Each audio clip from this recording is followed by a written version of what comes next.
شفاعته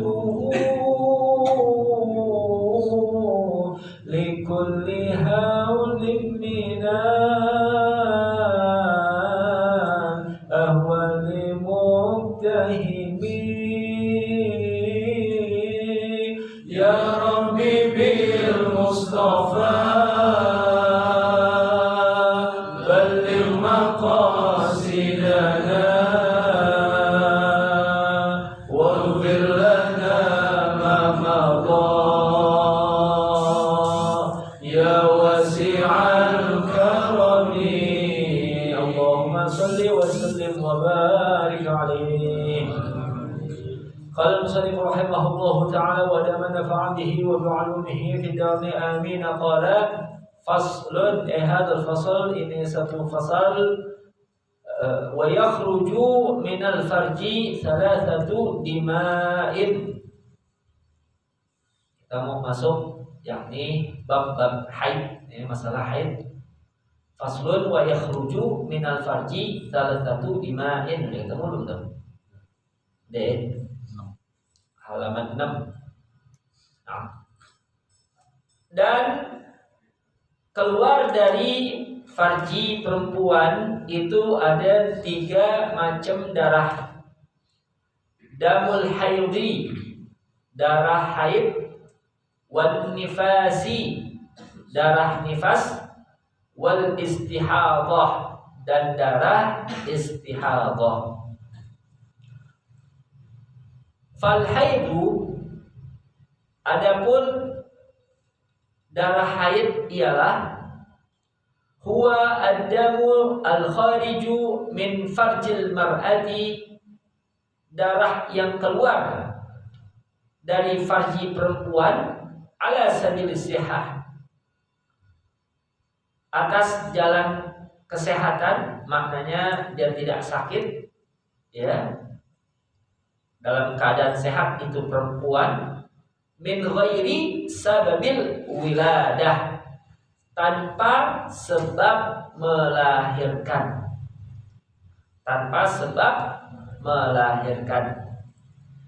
Di mana dalilnya di sini banyak sekali, ada riwayat Al-Imam Al-Bukhari dan Imam Muslim, yakni hadis dari Sayyidatina Aisyah radhiyallahu anha, qalat Sayyidatina Aisyah mengatakan, kharajna la nara ila al-hajj falamma kunna bisaraf habtu fadakhala alayya Rasulullah sallallahu alaihi wasallam wa ana abki qala ma laki anafasti qultu na'am qala in hadha amrun katabahu Allah ala banati Adam faqdi ma yaqdi al-hajj ghayra an tatufi bil bait wa fi riwayatin hatta tathuri.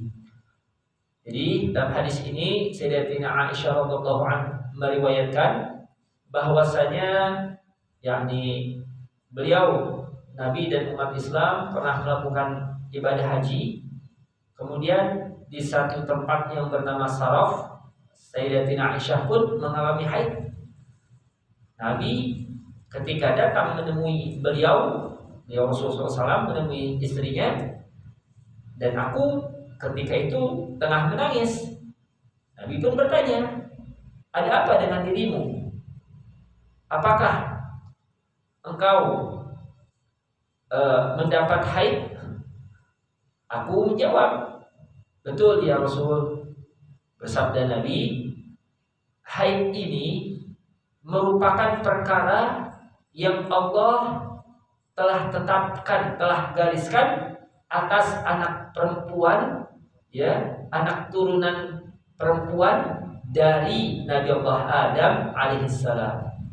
Jadi, yakni manusia wanita dia akan mengalami haid, maka qadhalah apa yang mesti diqadha oleh seorang yang melakukan haji. Akan tetapi kau tidak boleh melakukan tawaf untuk mengelilingi Ka'bah Baitullah. Nah, jadi di sini jelas ada disebutkan bahwa haid itu merupakan suatu ketetapan dari Allah Subhanahu wa taala. Tapi dari yakni permasalahan mengalaminya haid dari orang perempuan tentu ada mustasnayat, pengecualian. Artinya ada wanita yang tidak pernah selama hidupnya mengalami haid. Di antaranya adalah Sayyidatina Fatimah radhiyallahu anha. Jadi Siti Fatimah nggak pernah haid. Ya, Siti Fatimah tidak pernah mengalami haid. Jadi puasanya full mulu, sholatnya nggak pernah ketinggalan. Siti Fatimah, ya. Haid ternyata, yakni dalam kitab-kitab ulama mereka sudah lebih dahulu melakukan satu penelitian. Seperti dalam Kifayatul Akhir dikatakan, bukan manusia saja yang mengalami haid, binatang betina ada yang mengalami haid. Binatang yakni kelelawar, ya, rusa, tikus itu ngalamin haid. Ini ya. Jadi dari jenis binatang pun ada yang mengalami haid. Jadi kalau dapat haid namanya sehat. Demikian. Kalau Siti Fatimah selain sehat, full jadi beliau punya ibadah. Ya, full jadi beliau. Dalam madzhab Syafi'i bahkan ya masih dimungkinkan orang hamil mengalami haid. Memang jarang sekali, jarang luar biasa, tapi ada yang terjadi demikian. Nah, kemudian walaunuhu, ciri dari haid itu, darah haid, warnanya aswadu muhtadimun ladza'un. Warnanya hitam kemerah-merahan dan anget atau darah haid. Jadi bukan darah yang biasa keluar bagi orang yang memang istihadhah. Itu darah haid. Untuk tingkat kekentalannya adalah paling kental. Untuk tingkat kekuatan warnanya adalah hitam kemerah-merahan.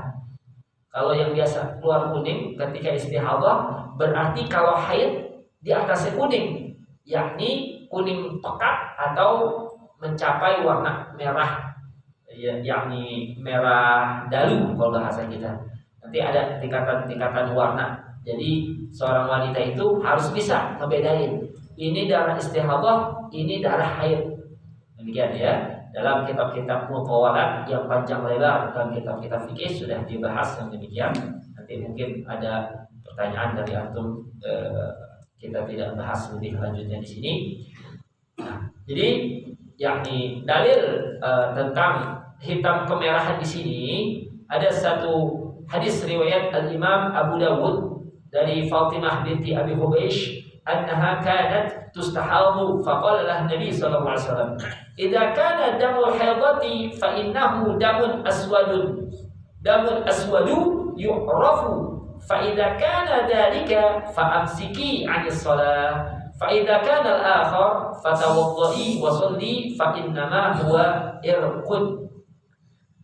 Jadi di mana yakni Fatimah binti Abi Hubaysh meriwayatkan bahwasanya ya beliau ini mengalami istihadhah.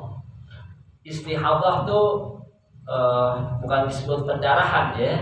Kalau pendarahan biasanya orang tabrakan, pendarahan atau jatuh, pendarahan. Maksudnya istihadhah ini dia bukan darah haid, dia ini darah kotor. Dia ini darah kotor. Bila mana sudah 15 hari haid belum berhenti, hari yang ke-16-nya pastikan itu bukan lagi darah haid, itu namanya darah istihadhah. Ketika itu hukum melakukan sholat jatuh wajib. Caranya seperti kasus salisul baul. Salisul baul itu penyakit beser buat orang laki. Penyakit beser tuh kencing nggak kepikiran, baru pengen niat kencing udah keluar. Tuh penyakit beser. Itu bisa 10 menit, bisa 30 menit. Ada yang alhamdulillah ya, mudah kita terhindar dari penyakit kayak begini. Ada yang 10 menit, 20 menit keluar terus itu. Jadi kerjanya bolak-balik. Nah, kalau udah seperti itu hadirin sekalian, nanti supaya nggak lupa saya terangkan dulu ya. Istihadhah sama penyakit salisul baul nih. Buat lakinya apa penyakit beser. Dia nggak boleh yakni melakukan sholat kecuali yakni ya melakukan wudhu kecuali telah masuk waktu sholat.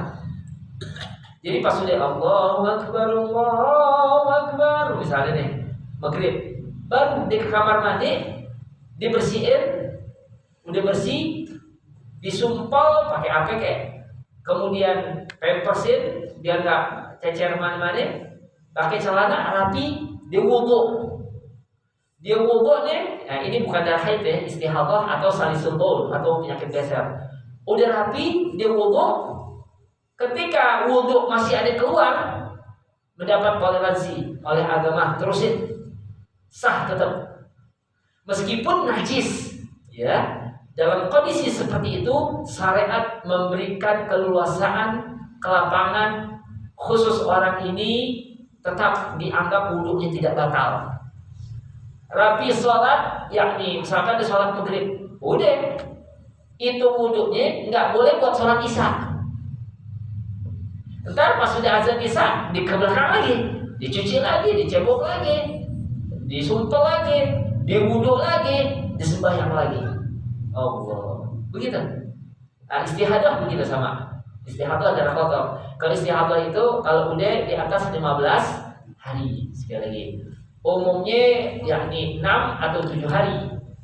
Paling cepat sehari semalam. Orang mengalami haid. Mari kita lanjutkan. Jadi kata Nabi untuk yang istihadah, apabila idza kana damul haidah, kalau darah haid, darahnya udah dikenal warnanya hitam pekat, merah kehitam-hitaman. Tapi ya ketika itu kalau memang itu darah haid, nah berhenti dulu, jangan melakukan sholat. Ya. Apabila tidak demikian, artinya sudah lewat batas masa haid atas atau ya darahnya bukan darah haid yang biasa keluar. Perempuan tahu nih darah haid itu warnanya apa? Nah, dia tahu, dia paham tuh, ya. Oh biasa warna seperti ini, ya. Dia bisa bedain. Nah kalau memang bukan demikian, ya maka itu adalah darah istihadah atau di luar daripada darah haid. Nah, wan nifasu, sekarang nifas. Darah nifas itu apa? Huwa ad-damul khariju aqibal wiladah. Darah yang keluar setelah melahirkan. Itu namanya darah nifas. Wal istihadah, adapun istihadah, ya, perempuan yang mengalami disebut dengan mustahadah. Orang yang mengalami istihadah, darah kotor. Huwa damul kharij fi ghairi ayyamil haid. Darah yang keluar bukan pada masa haid wal nifas dan masa nifas. Wa aqallul haidhi yaumun wa lailatun. Sekurang-kurangnya masa haid sehari semalam. Wa aktsaruhu 15 yauman. Paling lama masa haid adalah 15 hari. Ghalibuhu sittun aw sab'un. Biasanya orang mengalami masa haid 6 atau 7 hari. 6 atau 7 hari. Jadi dalam hadis yang lainnya, yakni dalam Sahih Bukhari dan Sahih Muslim, ada disebut oleh Nabi SAW, fa'idha dhahaba qadruha faghsili anki dama wa shalli. Kalau sudah diperkirakan telah lewat masa haid, masih ada darah yang keluar, nah cuci itu. Yakinkan bahwa itu bukan darah haid, itu namanya darah kotor atau istihadah. Ya. Adapun tentang perkiraan haid, nifas dan suci, ini istiqra, penelitian. Jadi Imam Syafi'i bukan menghayal, bukan. Beliau turun langsung ke masyarakat, ditanyain tuh wanita Irak, waktu masih di Irak bahkan belum di Mesir. Tanyain, haid dapat haid umur berapa lama? Tanya langsung. Tiap ya, yakni wanita-wanita Irak ketika itu langsung kayak kita apa ya, bahasanya bukan angket apa lagi, iya, iya itu deh, ya tanyain beberapa orang, jadi kemudian diambil garis besarnya ya, aglabiahnya. Nah, kemudian yakni adapun kejadian dan fenomena yang terjadi dari apa yang dialami oleh perempuan seperti itu, maka ini menjadi suatu patokan untuk menentukan haidnya seorang perempuan. Nah, adapun yakni dalam riwayat Imam Abu Dawud dan selainnya dari Ummi Salamah, ia berkata, dahulu kanatin nufasa'u tajlisu an ahdi Rasulillah sallallahu alaihi wasallam. Dahulu orang yang mengalami nifas ini darah yang keluar habis melahirin, yang melahirin itu mereka enggak keluar rumah, tajlisu duduk maknanya tidak keluar rumah di masa Nabi sallallahu alaihi wasallam 40 yauman, 40 hari. Ya, 40 hari. Sampai 40 hari mahmulun al-ghalib. Kemudian wahwal yang fi ziyadah, 40 hari ini tidak menafikan lebih. Maka ditetapkan oleh ulama dari sekian kejadian yang mereka dapati dari kalangan perempuan, ternyata nifas itu paling lama 60 hari. Paling lama 60 hari. Ya. Yakni biasanya 40 hari, paling cepat sekejap, habis keluar bersih udah. Demikian, ada yang begitu keluar bersih udah selesai. Hadirin ya. Jadi maka dari itu ya ada yang nifasnya cuma 2 minggu ya, atau bahkan seminggu udah bersih, ya udah wajib sholat ketika itu, dia mandi wajib ya. Karena hadas besar tadi udah rapi, sholat. Hadirin sekalian ya, maka nanti akan diterangkan hal-hal yang haram ketika dalam keadaan-keadaan yang demikian. Kemudian wa aqallu nifas lahzatun. Nifas paling sebentar masanya sekejap. Wa aktsaruhu sittuna yauman, paling lama 60 hari. Wa ghalibuhu 40 yauman, biasanya 40 hari. Wa aqallu tuhri bainal hadataini 15 yauman. Masa suci paling sedikit antara 2 haid 15 hari. Wala hadda li aktsarihi. Tapi enggak ada batasan. Ya, masa suci itu sampai berapa hari? Karena hadirin, ada orang yang dari umur 20 tahun perempuan enggak haid lagi. Enggak ada batasan. Kalau yang dari awal dia balik nggak mengalami haid, Siti Fatimah contohnya, nggak menutup kemungkinan ada lagi perempuan lain yang tidak pernah mengalami haid. Ya, biasanya kalau usia berapa itu? 45 mungkin ya. Ya, itu perempuan sekarang 45, dulu ya kita banyak dengar 60-an, apa yang disebut dengan menopause. Menopause itu udah nggak dapat haid lagi. Hadirin, ada orang perempuan sudah tidak dapat haid lagi, atau lama sekali dapat haidnya. Di umur 40-an udah mulai jarang tuh. Nah, ini kenapa kita orang laki penting juga mempelajari? Karena kan istri kita perempuan. Nah, dan nggak memungkinkan anak kita punya anak juga perempuan juga, mesti kita ajarin nanti bakalan.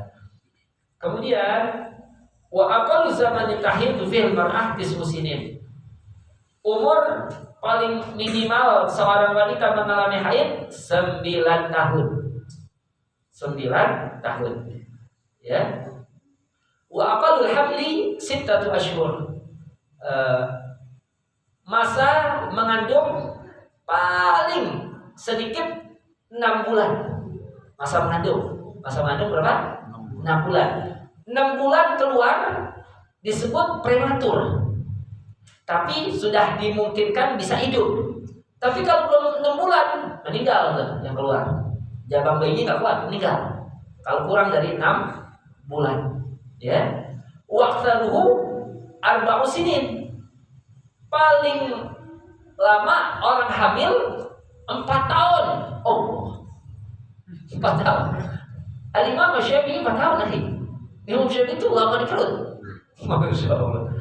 4 tahun. Jadi kalau ada orang hamil sampai 2 tahun, jangan heran. Di kitab fikih 4 tahun. 4 tahun nih. Paling lama nih. Ya. Wa walibuhu tis'atu ashhur. Biasanya 9 bulan. Baik. Ini hal yang penting ya hadirin.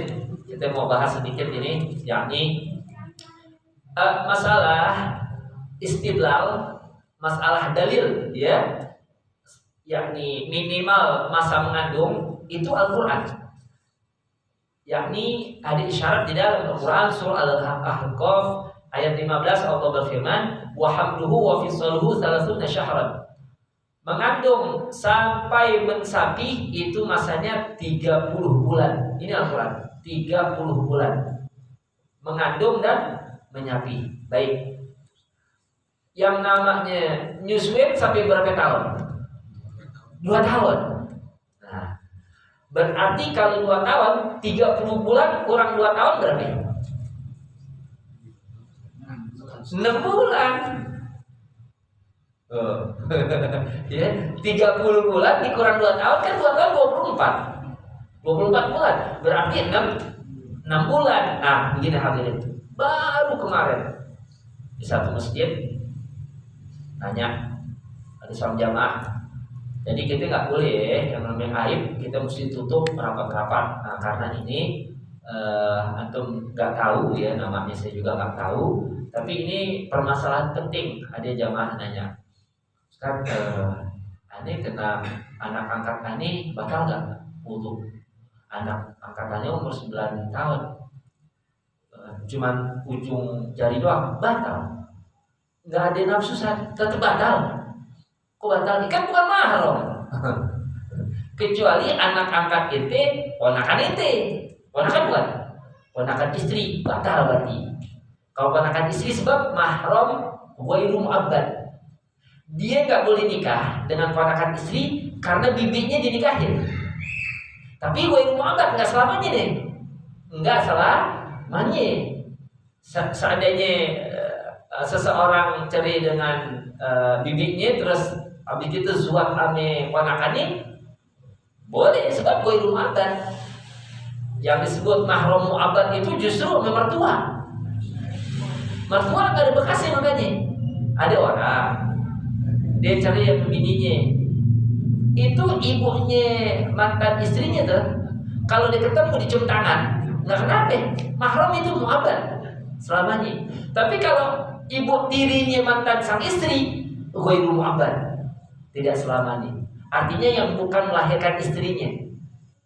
Nah, kemudian, oh gitu sah. Nah sekarang permasalahannya, kalau dia bangsa nanti nikah gimana? Emang kenapa?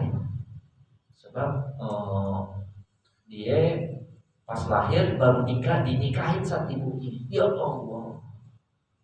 Nanti kita udah deh begini. Kalau yang namanya ya lahir baru dinikahin, binnya ke bin ibu nih anak. Binnya ke bin ibu. Ada pengecualian tadi tuh. Maka ulama ngitung dari 6 bulan tadi. 30 bulan kan, wa hamluhu fi salbu 30 syahran, wa fi salbu fi amain, ya. Mensapi 2 tahun. Al-Qur'an juga tuh, surah Luqman ayat 14. Mensapi itu sampai 2 tahun.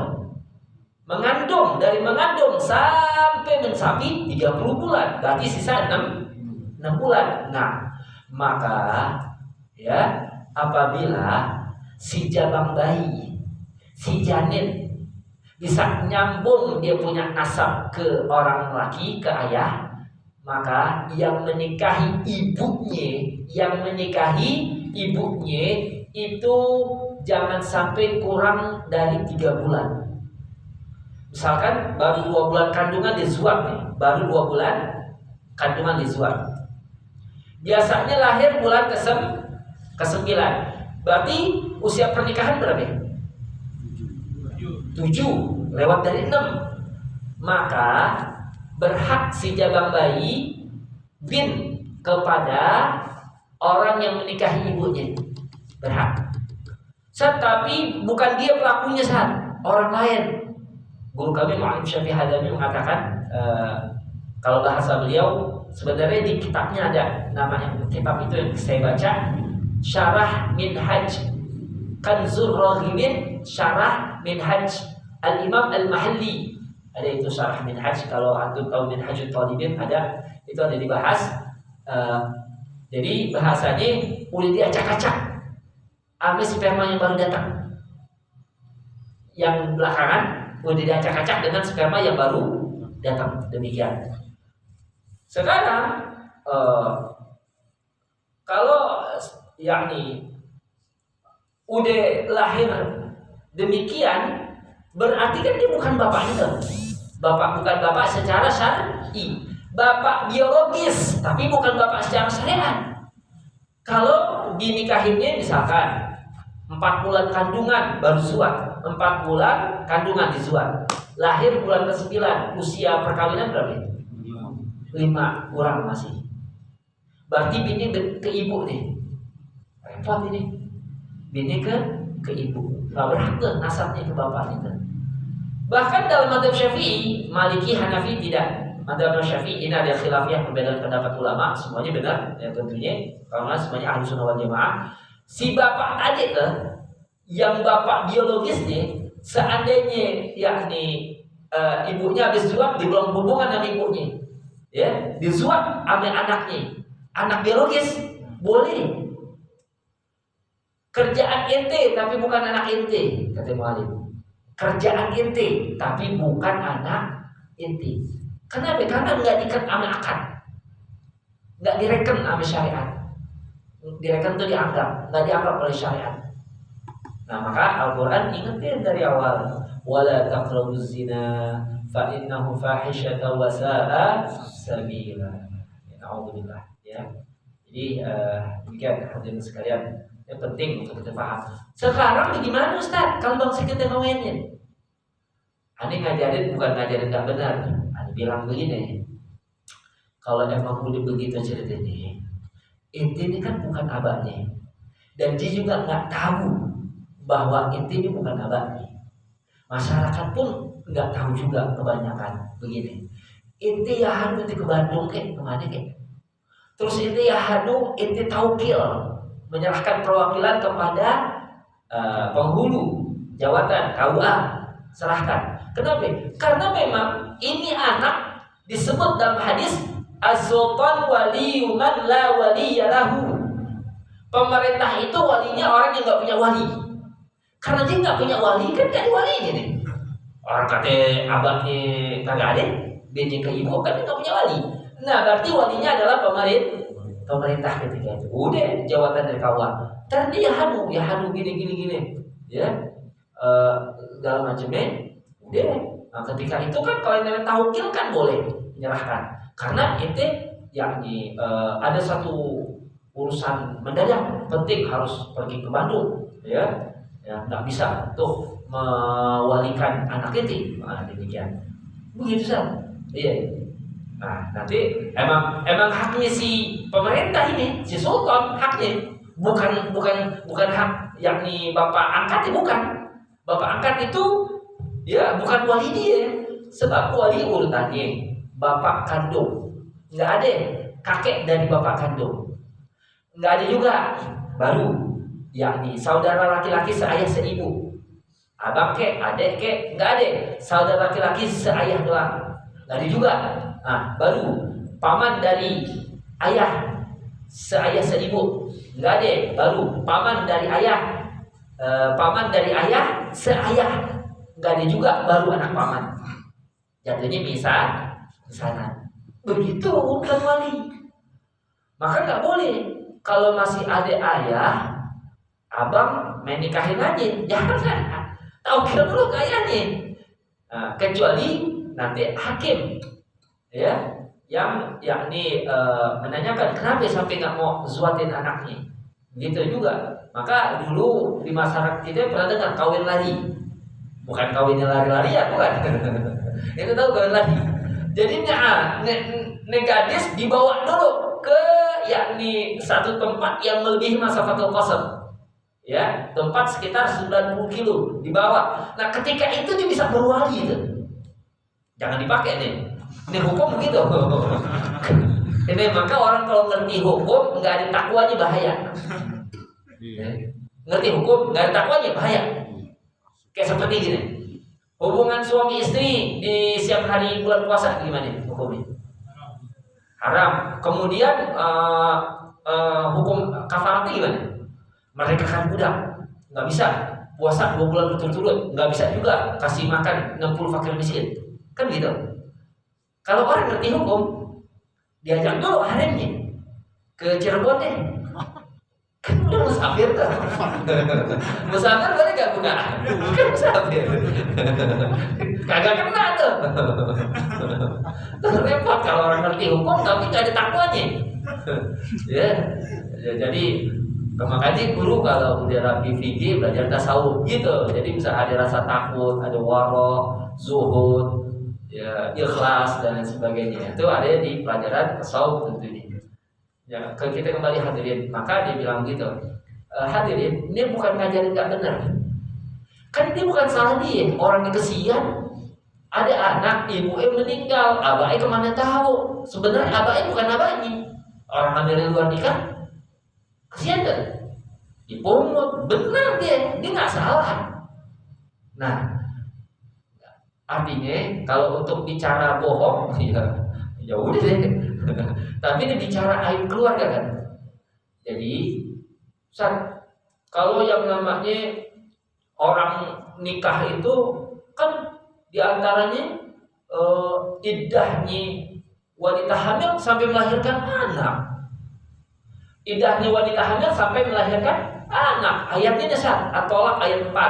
Wa ulatul ahmali ajaluhunna ayyadhna hamlahun. Wa ulatul ahmali ajaluhunna ayyadhna hamlahun. Mereka wanita-wanita yang mengandung, iddah mereka, iddah itu masa tunggu. Iddah mereka itu sampai melahirkan anak. Jadi nggak sah menikahi orang yang tengah hamil. Jawabannya salah pasang dalil. Ini ayat berkenaan khitabnya itu ke wanita yang punya suami. Paham? Yang punya suami. Kalau di luar nikah dia zina, kemudian dia yakni hamil, kagak ada idahnya. Kenapa gak idah? Orang dia kagak pernah kawin. Akad belum, kagak ada akad, kagak ada idah. Orang yang nggak pernah melakukan akad tentu tidak ada iddah. Tapi, naudzubillah, jangan sampai pasang badan yang begitu. Ya Allah, biarin dia nikahin nggak apa-apa. Jangan, cari wanita baik-baik. Wanita soleh, cari. Jangan yang pernah berzina, jangan. Naudzubillah, nggak boleh. Ya. Nah, jadi hadirin penting ya. Ini permasalahan ini boleh jadi dia bakal ketemu. Kalau sekarang belum, bakal dia ketemu. Saya nggak sekali, bukan kemarin doang ditanya orang. Ada beberapa kali, mungkin sampai 2 atau 3 kali pernah ditanya. Sama persis itu. Kalau gitu kalau ente bilang boleh dinikahin orang yang hamil di luar nikah, berarti sama aja kita merangsang mereka untuk melakukan perzinahan. Salah ente.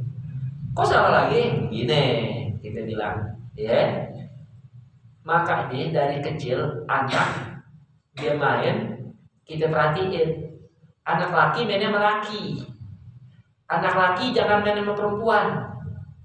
Kalau namanya ada teman laki nyamper habis sisa jam 8, jangan dikasih, mau ngapain? Nggak ada, malam-malam keluar, nggak boleh, larang itu, marah, wajib marah itu.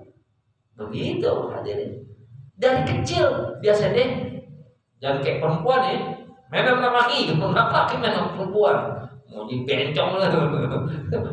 Kita mesti kasih tahu, nggak benar gini. Ya hadirin. Nah dari udah main turu-turu anak laki udah begitu, nggak bawa baur. Ikhtilat dalam Islam tuh haram. Ikhtilat tuh campur baur laki perempuan. Ya Ya hadirin. Jadi ala kulli hal ya. Nah, ini udah terbiasa. Giliran emang udah demen sukaan sama orang, dikenalan, ade, ya udah kenalan, silakan. Kalau bicara jalan, jangan sampai deh pacaran. Nih, kita niru orang zaman dulu deh. Kalau yang belum zuat nih, kenapa orang dulu kan lihat jemurannya digede girap, udah. Belum ketemu orang yang jemurannya, lihat goyongannya udah, terus dia senang. Udah bilang bang mau zuat sama anak perawan bulan, sama anak siapa? Udah zuatin, yang mau zuatin. Ya, anak boleh minta zuatin. Kalau ditunda-tunda, oh bahaya deh. Kita nak untuk bilang dari, kan kita baca tuh. Ya Rabbana hab lana min azwajina wa dzurriyyatina qurrata a'yun waj'alna lil muttaqina imama. Realisasikan dalam kita punya sikap. Sikap kita seperti itu, jaga keturunan. Keturunan itu penting hadirin. Jangan sampai ketika anak nyebut nama kita dia malu. Jangan sampai tuh. Tapi ketika disebut nama kita dia senang. Tuh, ya Allah, yang pengen sebut abah ini, oh kagak jadi. Ya hadirin. Nah, jadi penting ya. Jadi kalau udah kejadian, kenapa? Mohon maaf, kita sekarang bicara orang-orang taubat, orang-orang lagi taubat baik. Kalau orang taubat bagus ya, bagus. Orang tengah melakukan suatu ibadah bagus ya, bagus baik. Orang lagi akad nikah bagus ya. Bagus itu sunnah Nabi itu, masya Allah. An-nikah sunnati. Faman ragiba an sunnati falaysa minni. Ya, hadis Nabi ini. Nah, ada seseorang. Inti nggak kondangan. Hamil luar nikah. Mama mau berjal. Kita bilang dia akad nikah, udah. Emang hamil luar nikah. Terus dia sekarang lagi nikah, lagi ngadain resepsi. Sah nikahnya resmi. Sesuai rukun nikah udah selesai, sekarang resepsi. Dia nggak datang. Ani nggak mau datang kalau model nikahnya kayak begitu. Lah kalau udah resepsi ini kan udah halal tuh namanya. Salahnya dia di mana? Udah. Mohon maaf nih, ini pengalaman pribadi saya di masyarakat. Udah. Akhirnya lama berapa tahun gitu. Kita kondangan ke adiknya yang ngomong kemarin tuh. Afwan nih hadirin. Tuh adiknya perutnya udah gendut duluan. Perutnya udah gendut duluan. Bisa ngambil pelajaran dari ini. Tuh makanya kemarin kita jangan sampai sesumbar. Jangan sampai sesumbar. Itu boleh jadi nggak terjadi pada diri kita. Coba kalau pada keluarga kita. Alhamdulillah. Karena yang namanya perzinahan hadirin, ini hutang. Perzinahan hutang. Ya. Dia orang kalau zina, alhamdulillah. Orang kalau zina, anaknya enggak nih, boleh jadi cucunya nanti. Ya, itu yang namanya zina tuh.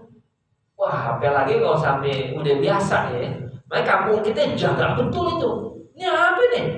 Jam 10 malam, jam 11 malam, bukan mahram, ngapain? Kita usir. Ya, jangan ada kampung kita ada begitu. Tak boleh nih. Ini bikin bawa musibah yang begini. Yang begitu betul ya kita. Enggak ada. Apalagi nginep, bukan mahram pakai nginep. Pacaran tapi nginep. Na'udzubillah min dzalik. Saya sendiri orangnya kagak enakan. Bisa begitu. Maka kita punya yakni dulu di Nabang ada kaum ibu, ya. Maka kaum ibu, keluar. Kita udah sampai rumahnya, kita suruh keluar. Enak aja, belum nikah, udah nginep. Dalam hati ada, alhamdulillah ada yang wakilin. Kalau kita kan ngomong-ngomong, ternyata gak enak. Untung ibu-ibu kita galak jemaahnya. Ini penting hadirin. Kalau kita diam dari hal yang demikian, yakni kita khawatir. Maka yang namanya zina itu sekali lagi hutang. Kalau nggak kena, ya kita udah ngelakuin, turunan kita bakal ada lagi kan. Na'udzubillah min dzalik. Makanya Al-Qur'an dibilang jauh-jauh hari, ya, wala taqrabuz zina, jangan deketin zina. Fa innahu fahisyatu wa sa'a sabila. Zina itu perbuatan keji, seburuk-buruk jalan. Allahu Akbar. Ya, ujung nanti ini ayat selanjutnya apa bunyinya? Wala taqtulun nafsa illa bil haqq.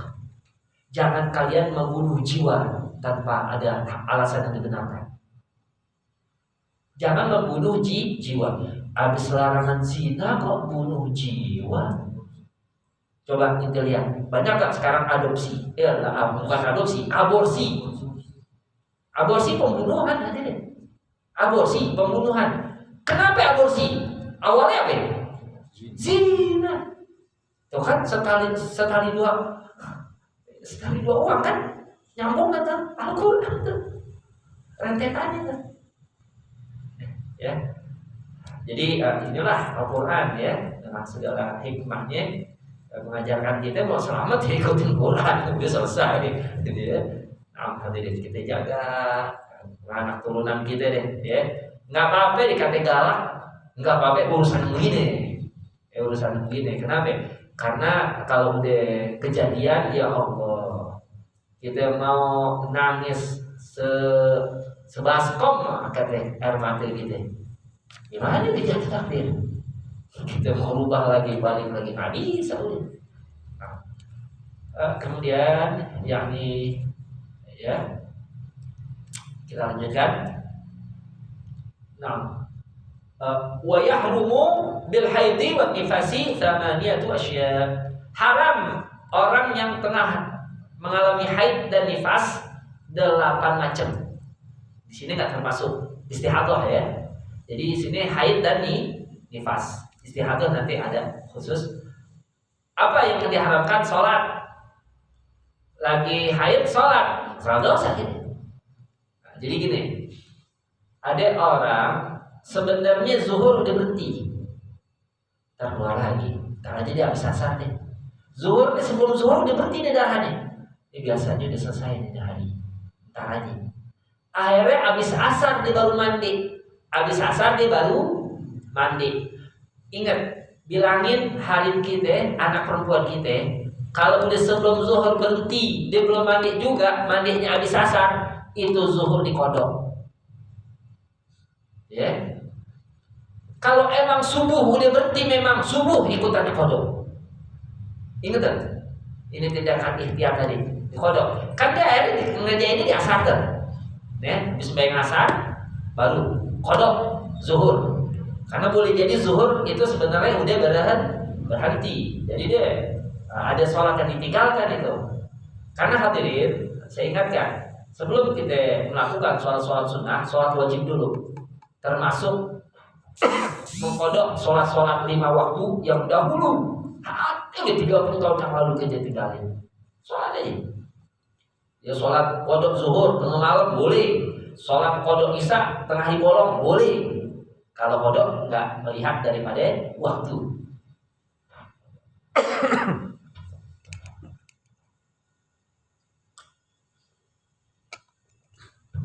Wasaumu, sekarang saum. Nah, puasa ya. Kemudian wa qiraatul Quran, membaca Al-Quran, haid dan nifas nggak boleh tuh. Ya. Wa masul mushaf wa hamluh, menyentuh mushaf dan membawanya. Quran terjemah boleh. Yang nggak boleh isinya Quran doang. Mushaf Quran doang kan? Kalau tafsir boleh. Kalau tafsir Jalalain jangan. Jalalain itu ulama antara ayat Quran dan penafsirannya sama banyaknya. Kalau kitab-kitab tafsir yang lain, seperti Tafsir Ibnu Katsir, apalagi yang besar-besar, fadhal bawa apa-apa. Orang yang haid ya, menyentuh dan membawanya. Wadukhulul masjid, masuk masjid. Ya, kita lihat dulu ini yakni dalil-dalilnya ya.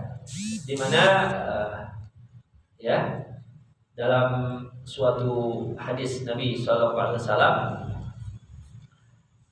ada Rasulullah SAW qala fil mar'ah, Nabi pernah bersabda kepada seorang wanita wa qad su'ila an nuqsani diniha, dan sungguh ditanya tentang kurangnya keberagamaan seorang wanita. Alisa idza hadat lam tusalli wa lam tasum, bukankah kalau dia sedang haid dia tidak sholat dan tidak juga puasa? Nah, artinya orang perempuan itu ya mengqadha apabila dia tengah haid dan juga nifas, puasa ya, puasanya diqadha, tapi sholat tidak qadha. Orang perempuan haid salat. Ntar kalau dia hilang haid enggak diqadha salat. Yang diqadha cuma puasa. Nah, ya. Nanti kita bahas. Ini penting dalil-dalilnya ada yakni permasalahan karena hadirin kita sebentar tawaf dan tawaf dan hubungan suami istri wal istifta dan istifta yakni berjumbu bima baina surah warukbah antara pusar dan dengkul. Kalau pusar ke atas, dengkul ke bawah boleh silahkan ya. Nanti kita akan bahas belum selesai ya. Jadi permasalahannya di sini. Ada ini di TV. Saya nonton TV gini. Ada ustazah ngomong gini. Sekarang kan udah ada softtek. Jadi kalau orang wanita lagi haid boleh ikut pengajian di masjid. Kan nggak bercecer. Gitu kan? Kesimpulan nih, ini ustazah nggak ngerti, nggak pernah belajar hadis nih. Kenapa saya mengatakan demikian? Hadisnya ada hadirin, ya. La uhillul masjid li haid wala lil junub. Aku tidak halalkan masjid untuk orang yang wanita mengalami haid dan orang yang sedang junub. Nabi tidak halalkan. Itu hadis. Kalau ilat hukumnya, misalkan kan dibilang tuh, ilat hukumnya kan bercecernya darah. Baik. Dia akan bertentangan, beradu deh dengan begini. Orang junub tuh artinya hadas besar. Kita lagi junub nih, hadas besar, belum mandi. Boleh gak kita berdiam di masjid? Haram, gak boleh. Kan gak ada darah yang cecer. Ya kan? Orang junub gak ada darah, haram.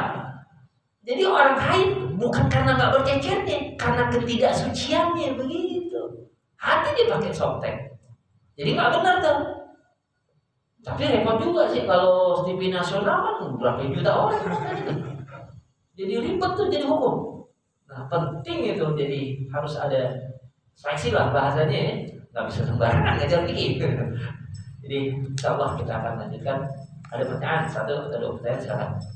Iya Kang. Kalau orang junub dia posisinya nggak di dalam ruang utama sholat, tapi hanya di luar pelataran gitu, duduk-duduk atau tidur-tiduran gitu. Boleh. Yang disebut sholat yang dipakai yang sholat. Itu kan umumnya bukan buat kita sholat. Kadang-kadang Jumat suka dipakai keluar luar. Iya Jumat kan secara umumnya enggak. Yang pakai sholat yang sini, yang kita yang sekitarannya kan, termasuk atas ya, sekitarannya. Jadi kalau di dekat tempat cuci itu, di situ kapal nggak rame. Di luar situ kapalnya, asal jangan masuk dalam. Nah, di serambinya ya, kalau misalkan ada aula serambinya kapalnya. Yang nggak boleh seputaran masjid. Sekarang lain ya. Cukup wallahu a'lam bishawab. Al-Fatihah.